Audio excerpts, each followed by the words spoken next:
Okay, so Tav now. I'm Alright. gonna paint a picture. Okay. For Okay. me, when I think of this watch, I imagine like a. I mean, it's very cliche, but like a Mykonos, Mm. Greece. You know, you with your friends, you're on a Mm. boat, and you just like you just want to check the time. You just went for a swim. It's a fun. Fun. Yeah, there's like a party. Yeah. Type of like watch.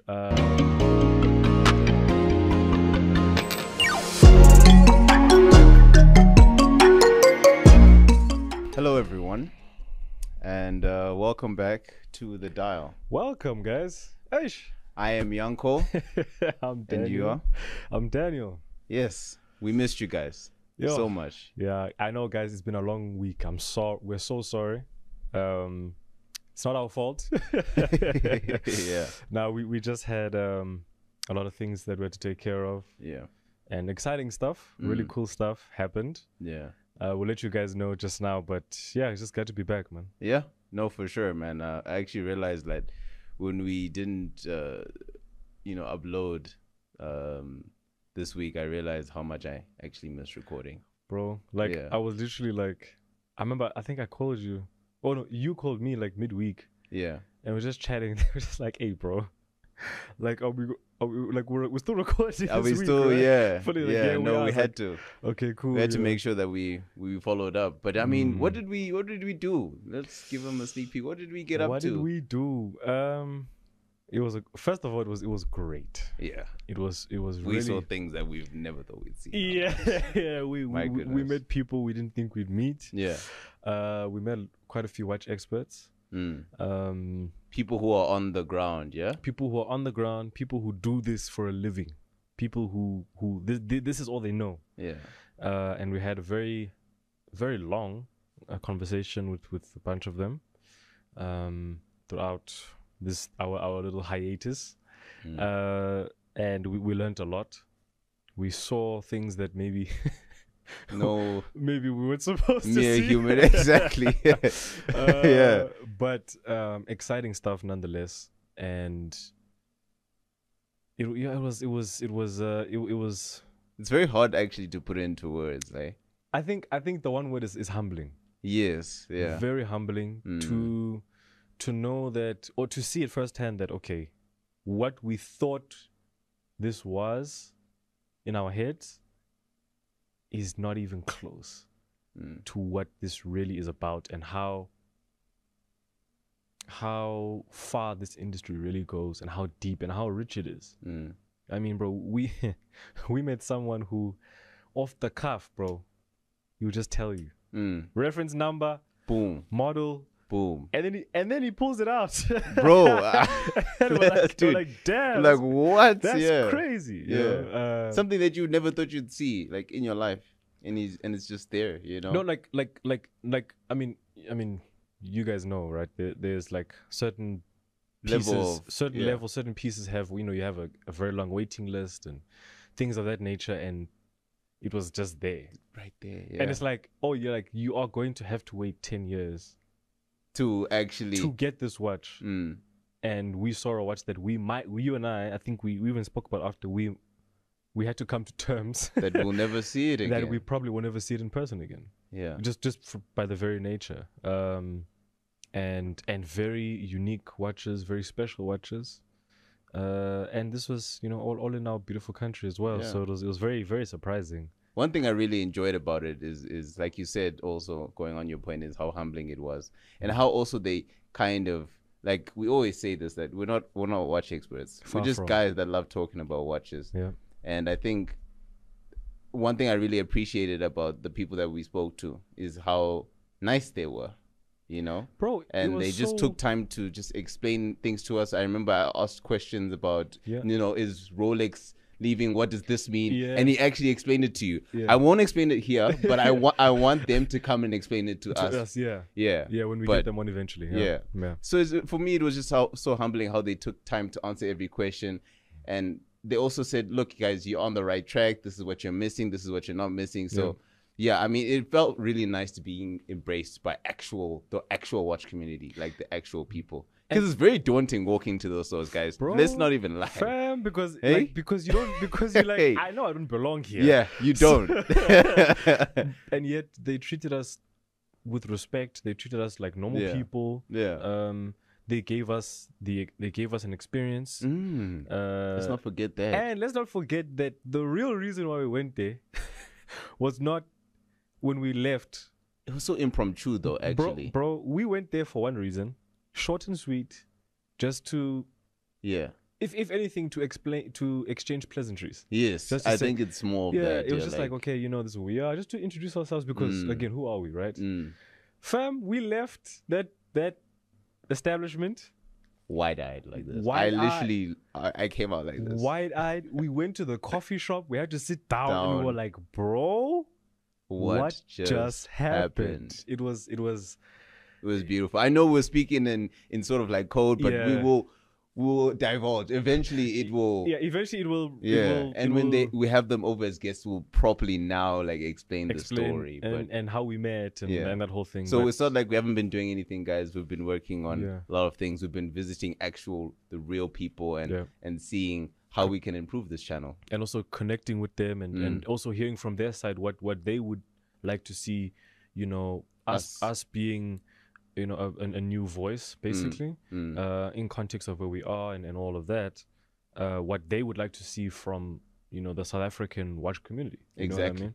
Come out and how they want to be viewed and how things currently are as well. They gave us insight on how things are happening right now, what to expect, what not to expect. Yes. So yeah, we spent a lot of time and we went on holiday. If that's what you guys thought. Yeah. But we took a lot of time to have to just really think about and talk to people about how we can improve this channel, this platform, and take it to the next level.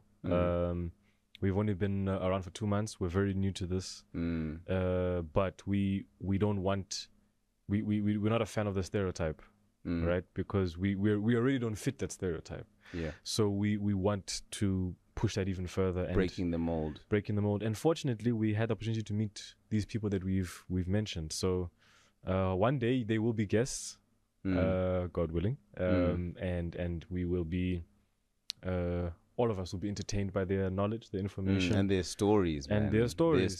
They have so many stories. Especially the one homie, Yeah. bro, when he told. Okay, Just stop yourself there. Let me not go too much. But you know what? Actually, even Yeah. before we even move on, one more thing is they also recognize that the watch industry is going young.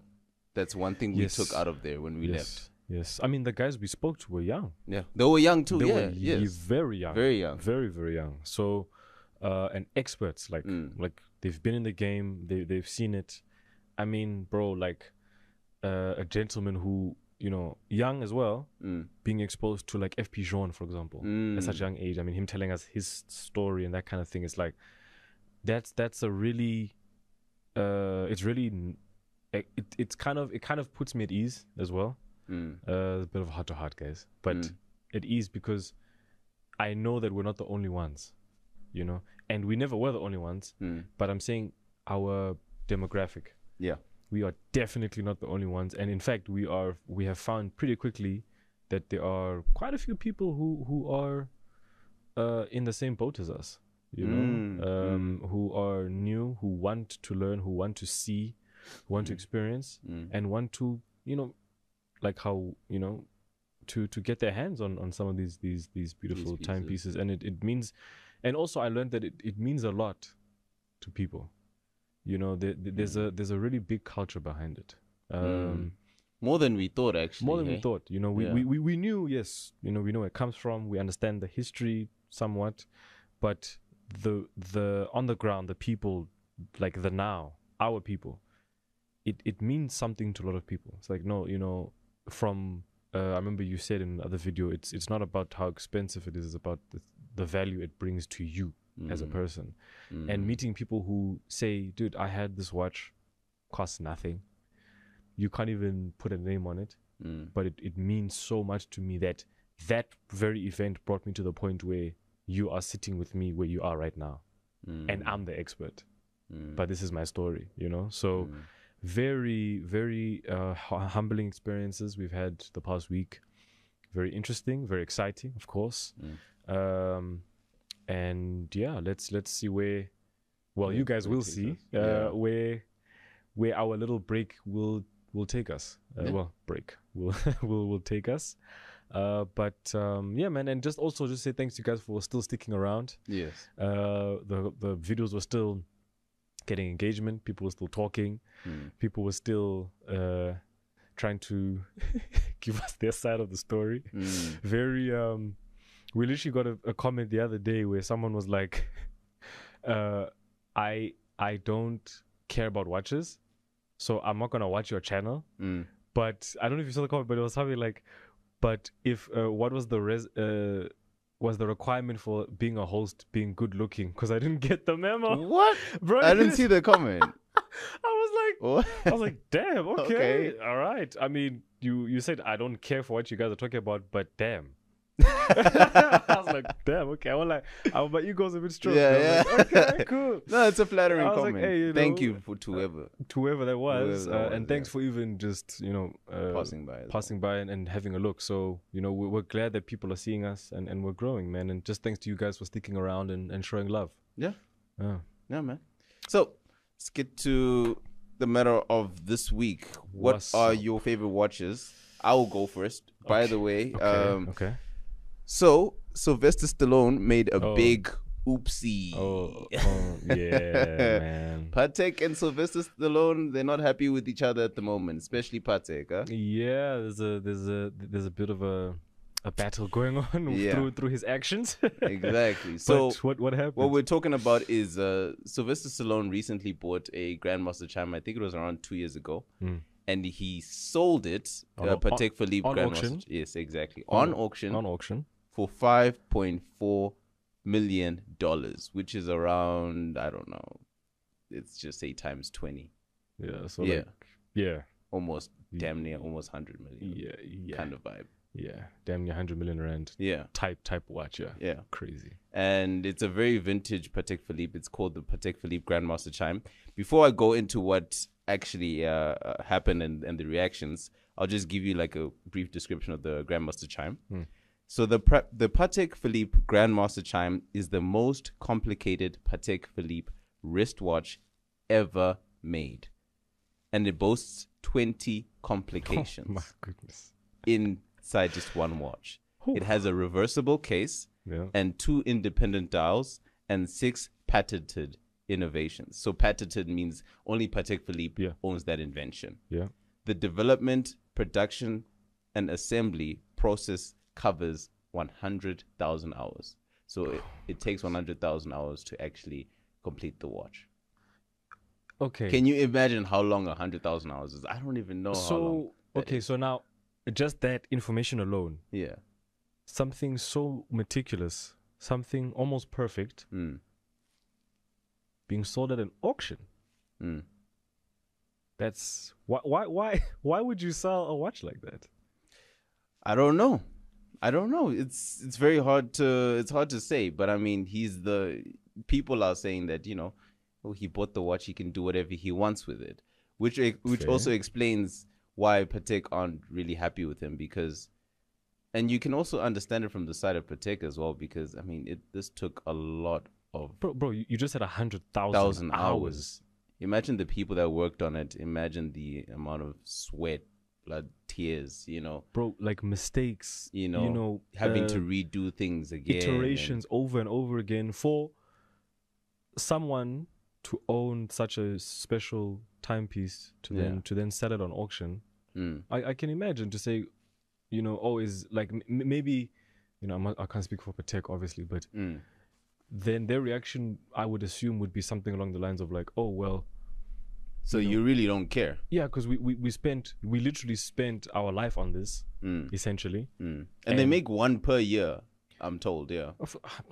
Come on, one per year. You are one human being that has something so special, something so meaningful, to them as well, to them, and of course to the people, to everyone involved, to then sell it on auction. I can imagine, I can understand why they would be quite upset with that. Yeah. I mean, because I mean, at the end of the day, it's like, okay, so you don't really care about all of this, the whole thing. You bought it.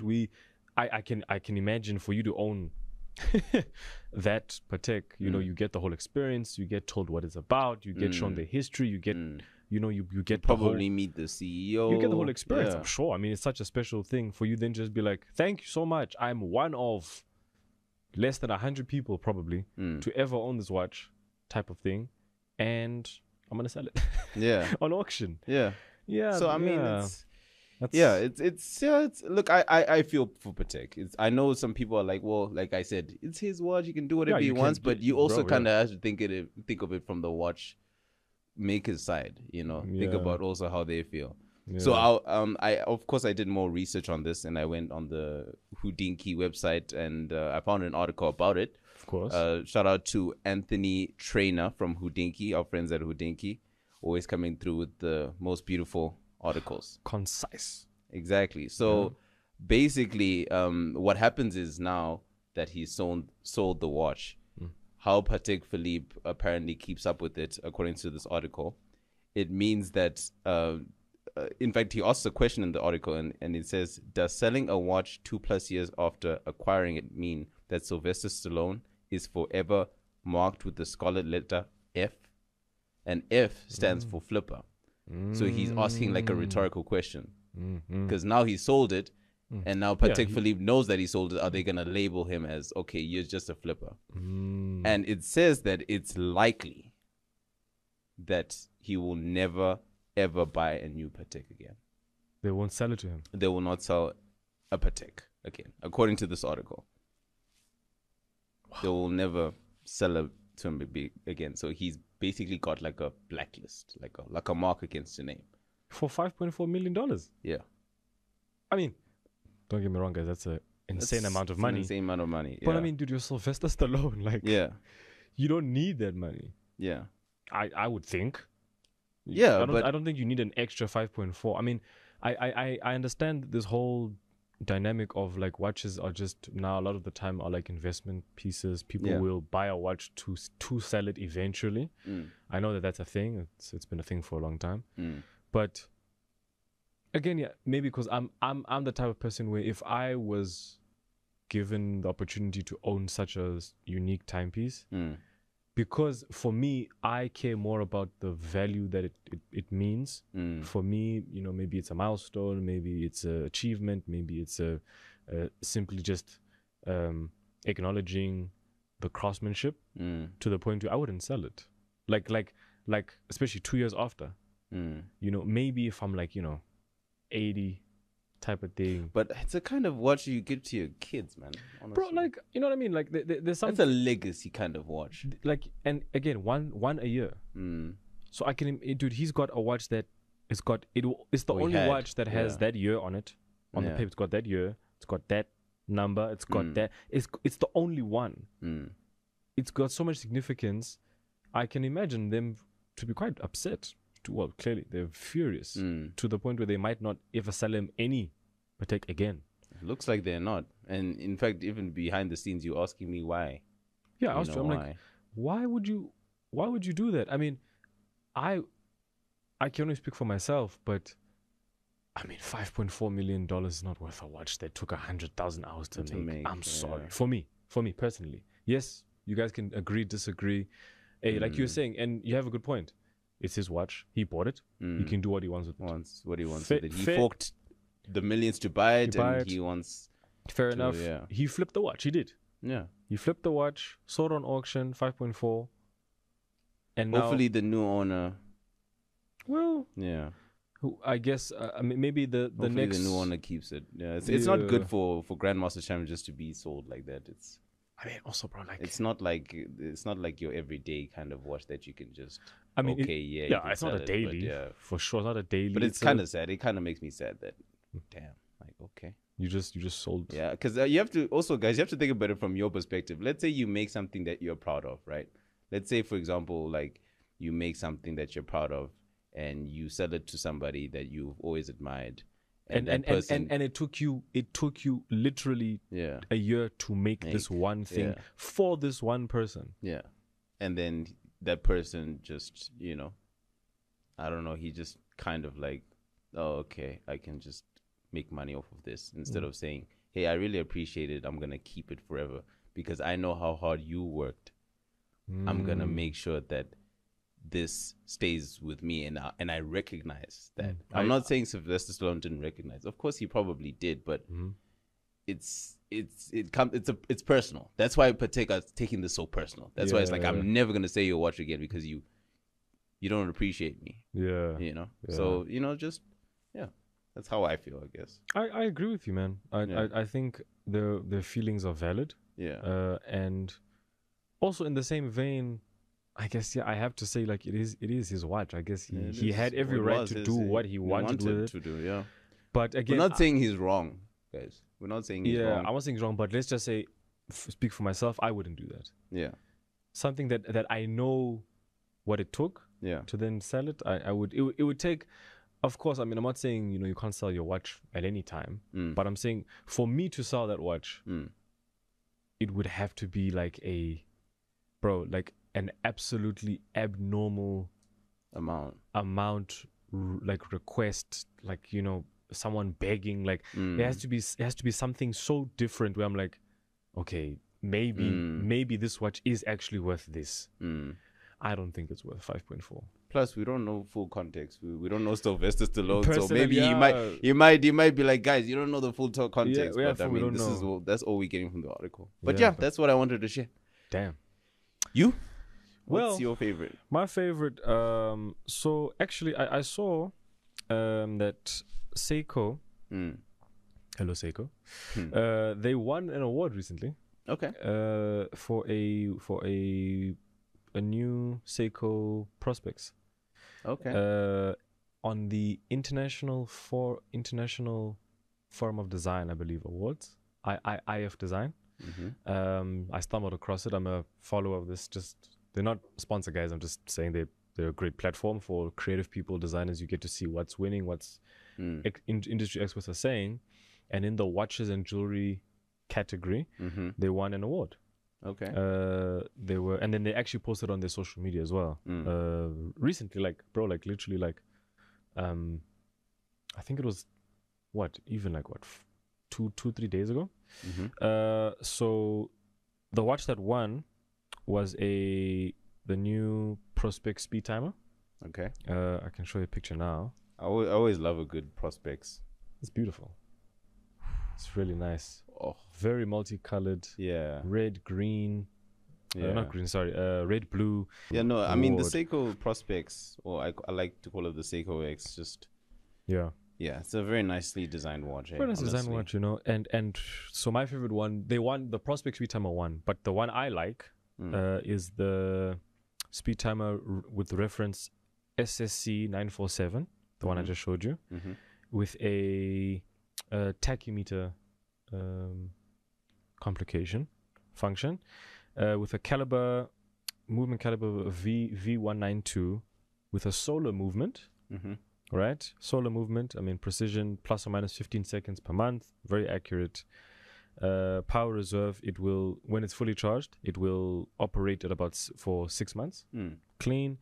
It's got an overcharge prevention function, 24-hour hand, small seconds hand, chronograph, of course, up to 60 minutes, and 1.5 second increments, and a power reserve indicator with a date display between the 4 and the 5 o'clock hour mark. It's slightly slanted, very detailed, very cool. I just really like, and I mean, let me just say, of course, it's got a nice loom as well. I know you're a big fan of loom. It's got a nice loom, nice loom, stainless steel. I'm a diehard loom fan. Very, very classic, sort of screw case back Seiko Prospects. And with the watch resistance of 10 bar, so and 100 meters, you can, of course, you can have your fun with it. I just really like it because I came across that IF Design award and went on the website, had a look, and then I saw what they dropped. Let me just show one more time, and I was like, okay, I would. Yeah. Let's just say I would. And there's no price. I wasn't able to find the price yet. but it's just my watch, man. It's just a speed timer. They say it's going to release in August 2024 release. This was on the website. So I guess we'll find that price then. Yeah, man, I just like it, man. I mean, okay, I would never use a tachymeter personally as a function because I don't know when I'm gonna need to. Yeah, and but it's a nice thing to have, though. You know, but just to have and the design of this watch and how it's a very clean watch. I mean, Prospex has always worked. It's always been a great watch, but for some reason, this one just really caught my eye, and I'm a big fan. I'm a big fan of this. So shout out Seiko for your design award. Congratulations. And shout out for the new Prospex. Again, reference SSC 947. You can check it on the website. Prospex speed timer. Very nice. Okay. Very, very nice watch. Oh, nice. No, that's good. I mean, I always love a Seiko X. I think for me, it's they're a close second to the Daytona design. I think I love the Daytona design, Rolex Daytona, and then second is Seiko X. Seiko, yeah. The way they design it is so nice.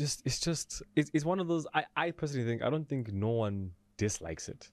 Yeah, the Seiko X. Yeah, I don't think people I don't think anyone says, oh no, outright like I don't like it at all. Maybe like, okay, I wouldn't get one because again, like tachymeter, who really uses one? Yeah. What. But the actual just product, the design, the quality, how it looks on your wrist. I mean, the product shots. I was like, man, I can just imagine the outfit, man, because it's of that like orange, yellow, like warm dial with the, of course. I think it's a summer kind of watch. I think it's more of a summer watch. It's like for me. Yeah. Okay, so Tavner. I'm gonna paint a picture. Okay.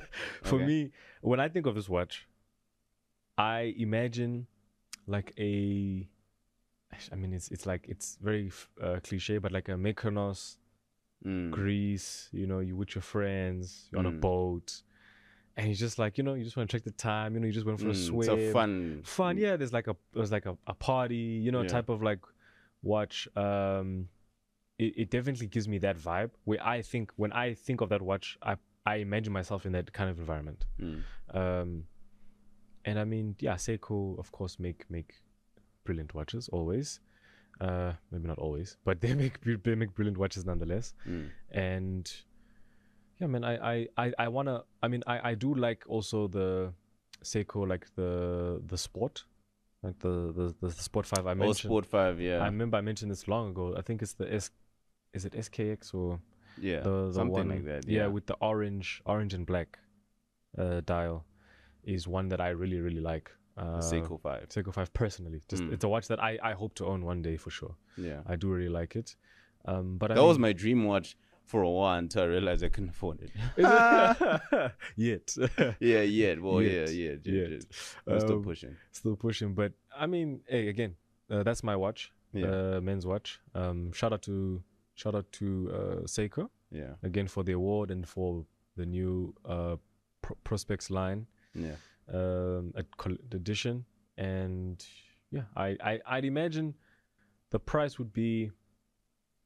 Let me just throw a number. I mean, we don't know the price yet, but in my head, I'm imagining somewhere around the 60 to 100,000. Yeah, mark. Yeah. Very big gap, but I know. But yeah, around that time, I think, because it's also new, number one, and to get that color on a dial, especially that very nice, very sort of stainless finish. The price will go up for that one. Yeah. But I'm a big fan of this new Seiko. And speaking of design awards, I know you mentioned the design awards, and it actually had me thinking about. Did you know that there's actually a design awards? It's basically the Oscars for watches. The Grand Prix Horlogerie de Genève. And it's basically the Oscars for watches. So basically they vote on what was the best watch that year. Yeah, and exactly. Based on criteria. Yeah. So the entries, right? Because like I'm on their website right now. Okay. I'll just read you like one of the entries. It says the GPHG, the Grand Prix Horlogerie de Genève. Excuse my French. Proposes timepieces for competition, right? And it says timepieces put forward by the Academy are submitted to the brands concerned via the dedicated digital platform. And then the brands decide whether or not to confirm the entries of the watches or of the proposed model, and they may enter other timepieces for the competition. So these brands, they all enter the competition spontaneously via the digital platform that they issue out. Yeah. And then those wishing to do so, they send an email to the actual organization in order to get a platform access code. So that's basically how everyone enters. And then I guess maybe like the Oscars, they have a little committee. Yeah, and then they vote on everything like that. So yeah, I mean, that's when new watches and, you know, people that start watch companies, they usually like to enter into that, because if you get an award like that, I mean, it puts your watch brand on the map. Yeah, I mean, I remember on my Stay on the Watch episode that we did, and I mentioned the micro brands. Yeah. And I mentioned Harala Jaming. Yeah. They won. Harala Jaming, they've won the JPHG. JPHD. And that I remember when I did my research on that took them to like stardom. Because again, to win that award, I mean, you're up against you're up against a lot, the very best. So no, I can imagine it's I think it's a lot more cutthroat than the Oscars. A lot more cutthroat than the Oscars. Yeah, but I'm sure like they go through the watch with like with literally monocles, like oh, you are saying 27 jewels, let me count. Let's count. Let's count. You know, type of thing. As they should. I mean, yeah. Did you have to create, you know, sort of like it's a functional work of art, right? That's essentially what a timepiece really is. It's a functional work of art. And some brands make more works of art than functional. But it's a big award. I mean, I would love to. I don't know if they have like the award ceremony.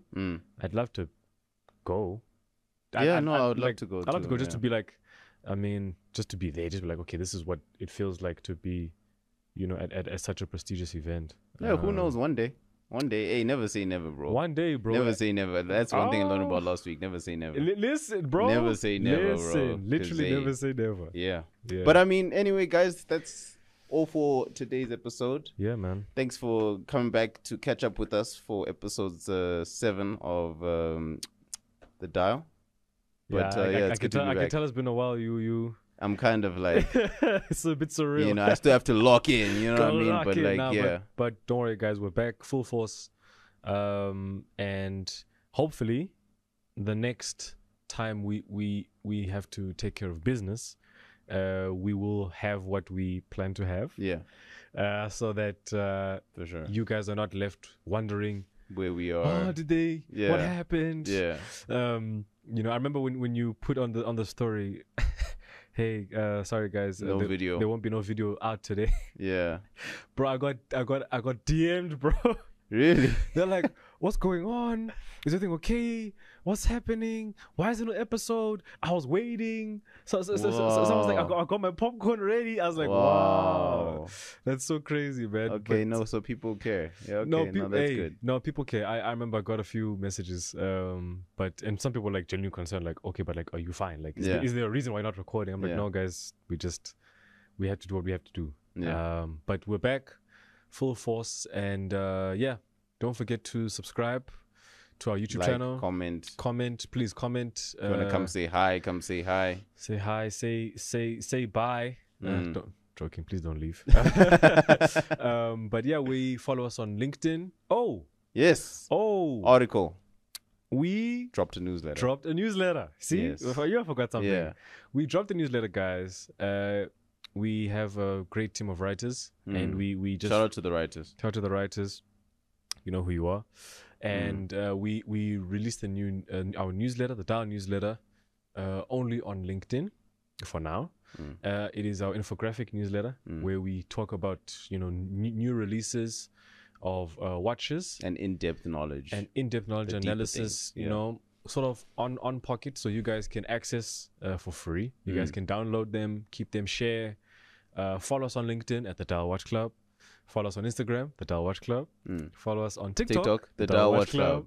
And listen to us on Spotify if you'd like, for just an audio experience, and soon to be on other audio platforms as well.